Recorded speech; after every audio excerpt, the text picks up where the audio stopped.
Part 1. You are going to listen to a conversation between two friends who are discussing the organisation of a party. As you listen, answer the questions. First, you have some time to look at questions 1 to 5.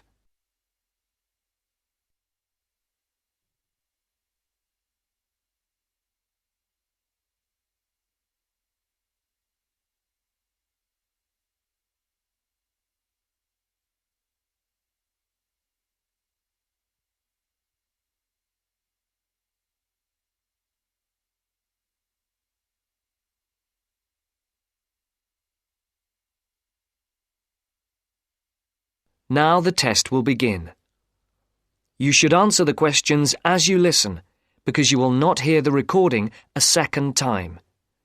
Listen carefully and answer questions 1 to 5.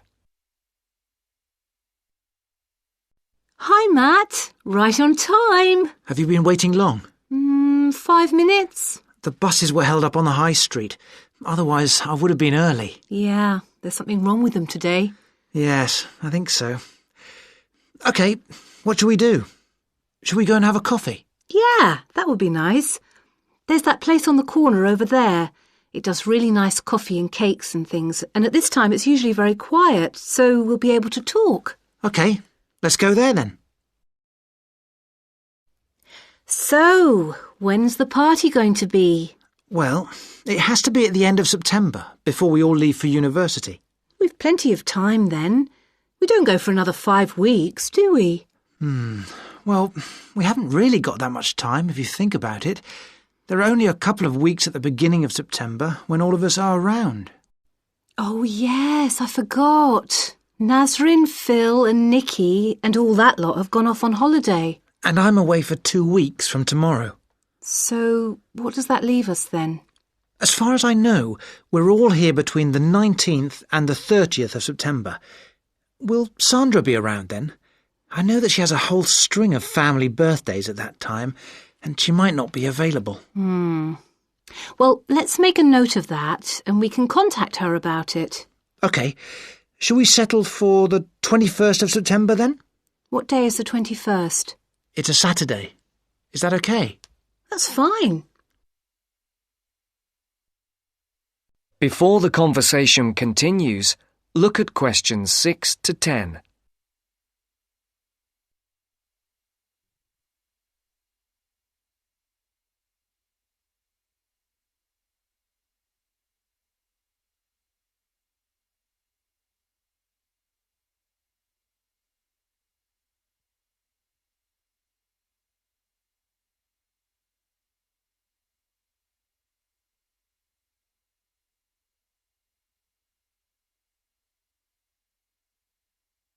As you listen to the second part of the conversation, answer questions 6 to 10. For these questions, there are 3 alternatives, A, B, and C. Decide which alternative is the most suitable answer and circle the correct letter. And now for the tricky bit. Where are we going to hold it? Well, I spoke to Nikki last week and she volunteered her place as they have a huge house and garden. Oh, fantastic. Will her parents be around? Yeah, I think so, but she said they won't mind. Oh, right. Well, my parents wouldn't like it at all. Nor mine. But is it definite? Yes. When I spoke to her, she said it was definitely on. I'll just have to confirm the dates with her. We thought it would be one weekend in September, so I'll just have to make sure that that one is okay. One thing Nikki suggested, we could have a daytime party, as we could be outside if the weather is fine. Oh, wow. How far out does she live? It's not that far. Do you know where West Road crosses the bridge? Yeah. It's the first house on the right, with that huge drive up to the front door. Oh, right. I know exactly where it is. The road is off the A33 and runs north, then over the bridge and first on the right. I know it. Oh, the place is amazing. You know it has a big swimming pool. Does everyone know where she lives? Most of her friends do, but not all. But it doesn't matter, as we can put this map Nikki sent me in with the invitation. How shall we do the invitation? We can do it on the computer. I can scan the map and we'll put it all onto an A4 page. Is this the address? Can I just write the address down? It's 93 West Road, and I'll take the phone number. It's 477130. Right. There's one other thing. Yes? We're all giving £10 towards refreshments and food. There'll probably be a barbecue. Do you think that's enough? Oh, right. Yeah, that's fine. And everyone will have to help tidy up afterwards, including the boys.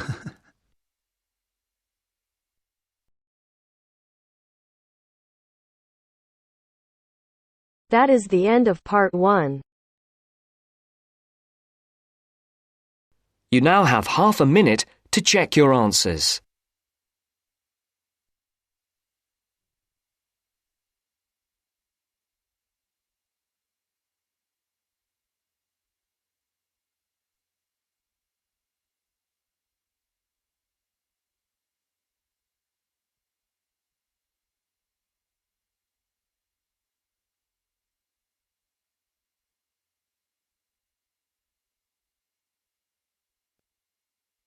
Now turns to part 2. Part 2. You will hear a talk about young people living on their own. Listen carefully and answer questions 11 to 12.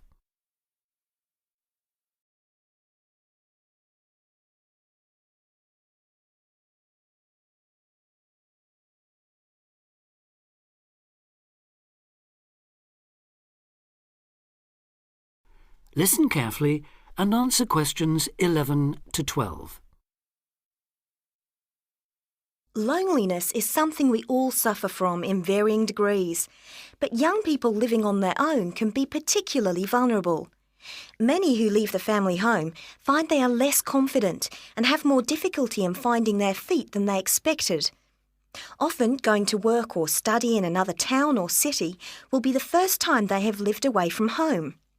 Although this may sound like an adventure for those dying to get away from the glare of the parental eye, for others it is a daunting prospect which generates apprehension, uncertainty and even fear.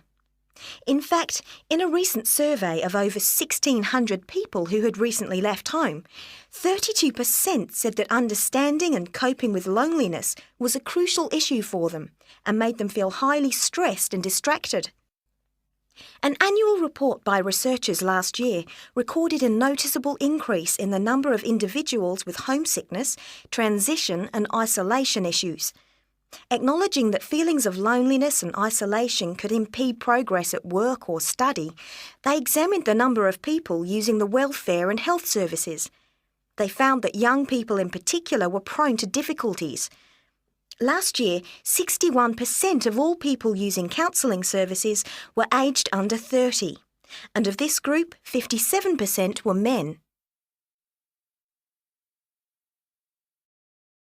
Listen carefully and answer questions 11 to 12.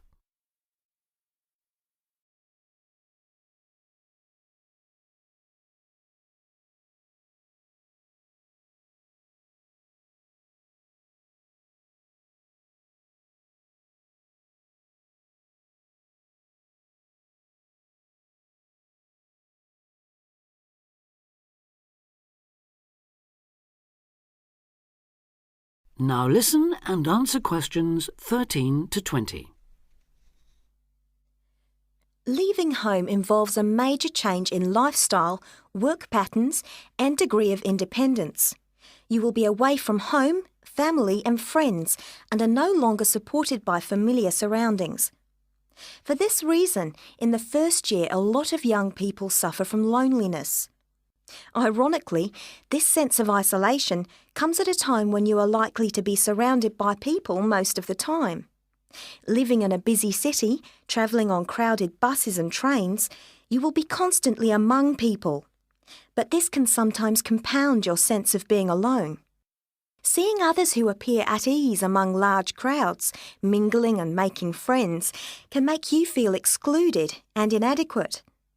Adapting to a new environment makes people uncertain of what to do or how to behave and breeds insecurities which can make for a real sense of isolation.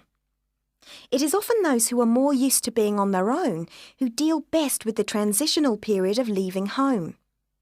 Other reasons for feeling alone include high expectations of the big city where you have the best time of your life and meet lifelong friends. It may be the first time you have had to make new friends since you started primary school, and perhaps you are reluctant or finding it hard to replace old friends whom you miss. There are also pressures to juggle work and socialising, which may leave you feeling left out.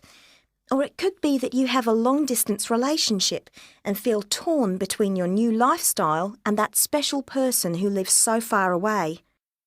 Because loneliness can leave you with a sense of low self-esteem, where you become self-conscious and feel you have been rejected, it is very difficult to overcome. You may be reluctant to even try and make new friends or take part in social activities, and will also find it difficult to say no to things, leaving you feeling exploited and weak. One of the ways of combating loneliness is to remember that it's not your fault, and that it's something everyone has to deal with, despite appearances. Counsellors advise those feeling lonely to speak to someone they know about their feelings. They also ask them to consider joining groups and societies, and to get involved in activities which interest them as a way of meeting more people. Of course, overdoing it and jamming your schedule with too many things just to avoid being alone will not work. But meeting others with common interests may be a step forward. If you still feel like you need someone to talk to, you could try group counselling, where you will be able to talk to and receive support from a small number of people with the same difficulties as you. For more information or to be put in touch with an individual counsellor, contact the local town hall support services. That is the end of part 2. You now have half a minute to check your answers.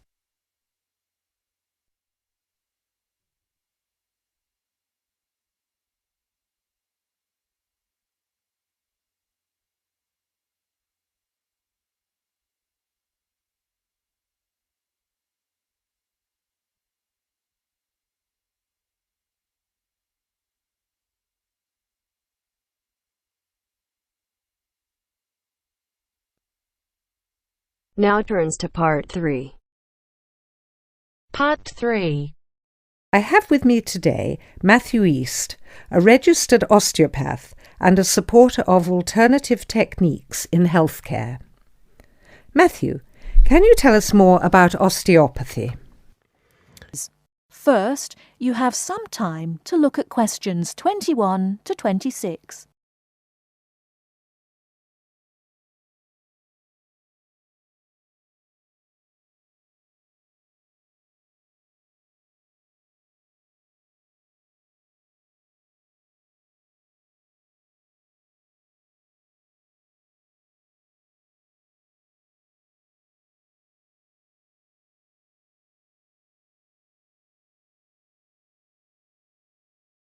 Now listen carefully and answer questions 21 to 26.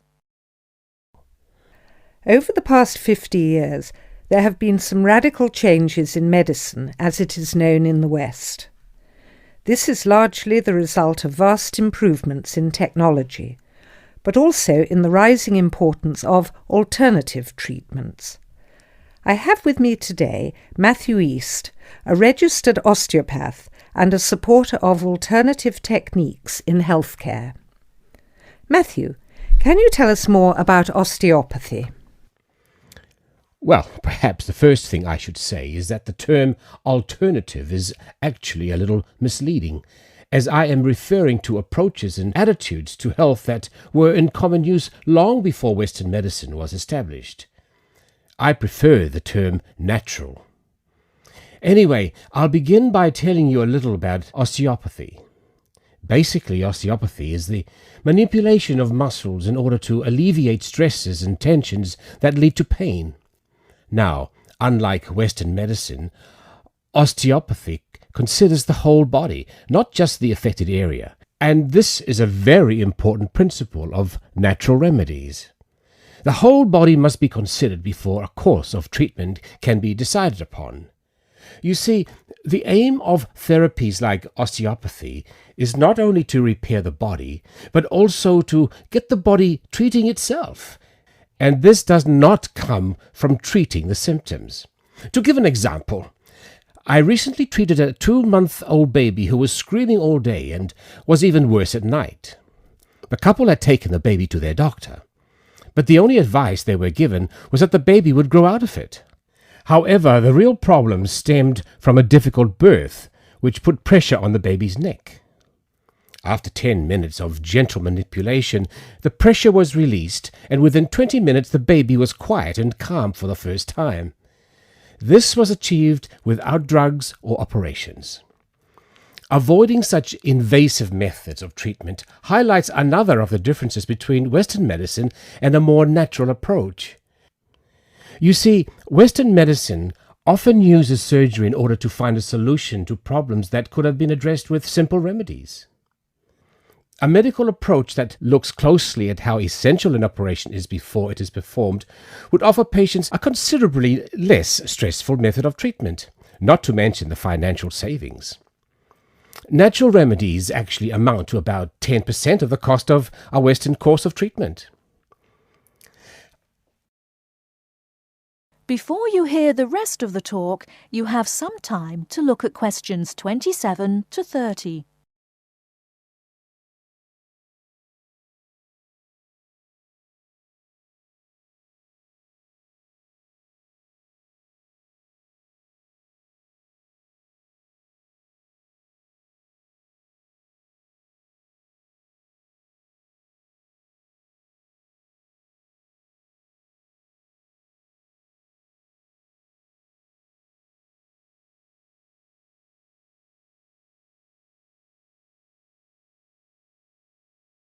Now listen and answer questions 27 to 30. I'd like to mention the subject of surgery again a little later, but I would like to say at this point that there are those that claim that the benefits of osteopathy and herbal therapies are largely psychological, that they have not undergone the clinical trials that pharmaceuticals have. To answer that, you only need to look at the example I gave earlier of the baby that stopped crying less than an hour after treatment, but was obviously far too young to react because of purely psychological factors. Another example can be seen in the successful use of acupuncture in the treatment of animals. In response to criticism regarding clinical trials, it is worth noting that the power of pharmaceutical companies is such that, although some drugs fail the standards required of them, they are sometimes still prescribed by doctors. Moving on to another point, it should be stressed that natural remedies, in addition to having no side effects, can also be applied to any patient. Now, I'm not suggesting that the same treatments are used indiscriminately. Although natural remedies can be used with any age group, the treatment selected is very specific to the person. By this I mean that not only the general health of the patient needs to be considered, but also their habits, diet, and lifestyle in order to build a complete picture. However, I am not suggesting that we should reject Western medicine entirely. In fact, there have been occasions when I have referred patients to their doctor, as I felt that in those cases it was the most suitable course of action. There are many situations in which it is by far the best option. Take emergency surgery, for example. Obviously, more natural remedies do not provide the speed required in such cases. The best solution would therefore be an open-minded combination of the two forms. Well, thank you very much, Matthew. That was a very interesting insight into natural treatments. Next week, we'll be inviting Dr. Moore. That's Moore, onto the programme to argue his case as a doctor. Until next week, then, goodbye. That is the end of part 3. You now have half a minute to check your answers.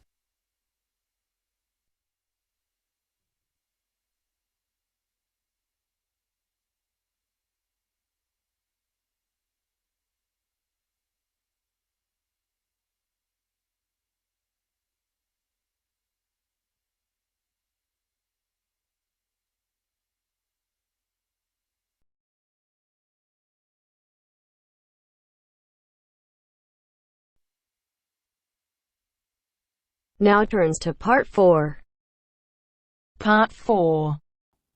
You will hear part of a talk on cat breeds. First, you have some time to look at questions 31 to 40.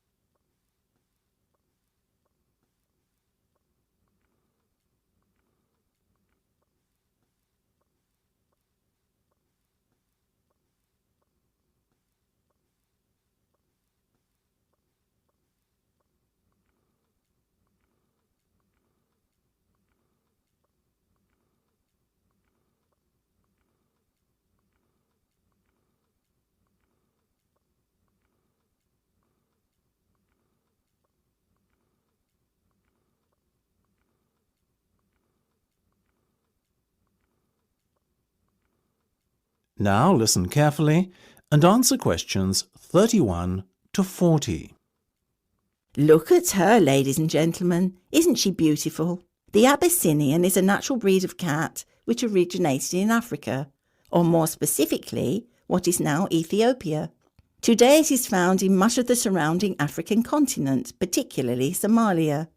Its head is broad and moderately wedge-shaped, and it has relatively large pointed ears, like the specimen you can see here in front of you. It is typically a reddish colour and is known for the unusual M-shaped marking, which often appears directly above the two eyes. See here.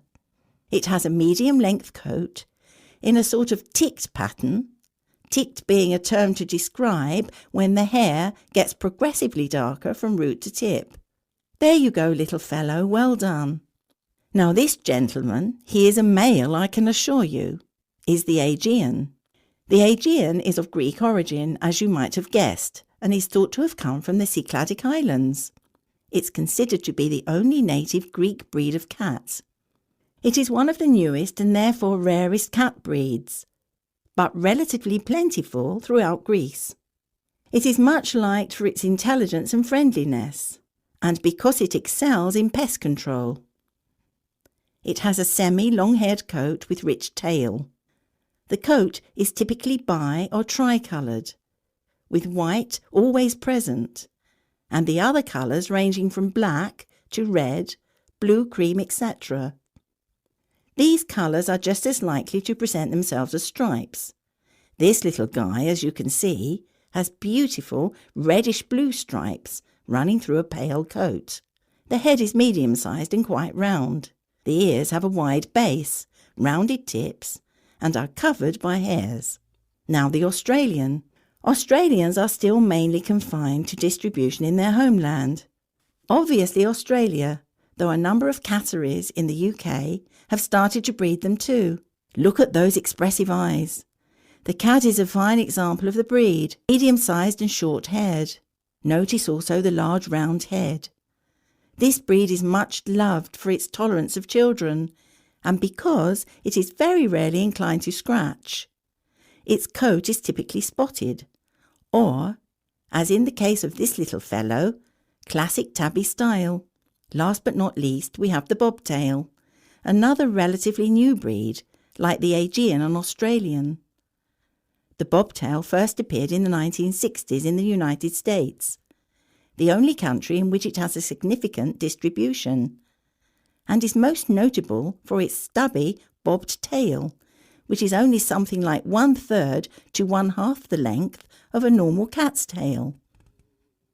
It is a very sturdy breed, with rather shaggy and dense fur. Bobtails can have any colour fur, and often have the appearance of a tabby. Unlike the other breeds we have discussed, the bobtail is not natural.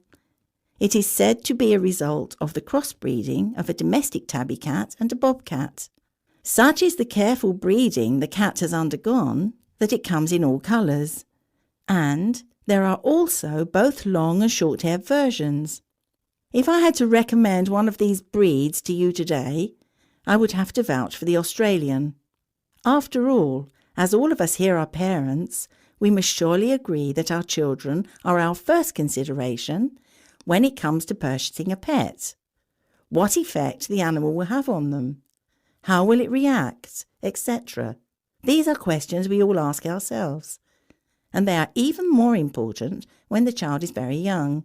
The Australian is simply unrivalled in the temperament department and is extremely unlikely to lose its composure and take a swipe at your child.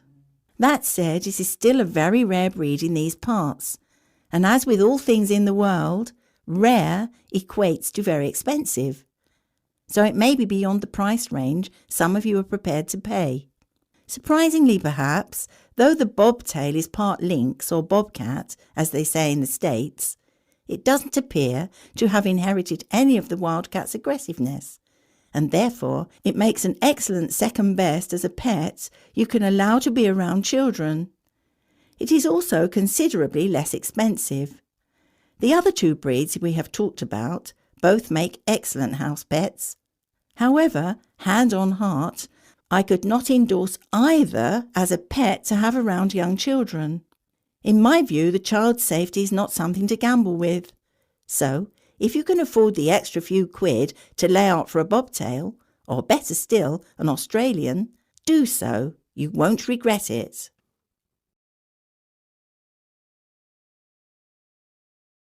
That is the end of part 4. You now have half a minute to check your answers.